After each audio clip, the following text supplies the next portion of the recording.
Oy, good morning. Di ba sabi mo pagod ka ng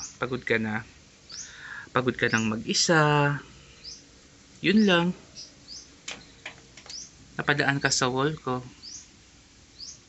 Dumaan din ba ako sa wall mo?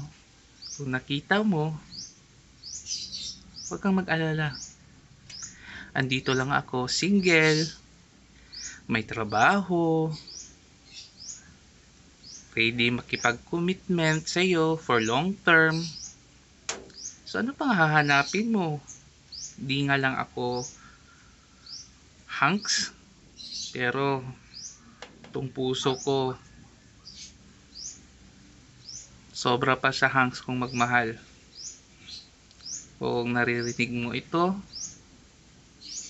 videong ito, huwag ka nang mahiya. Feel free to send me a direct message. Uy!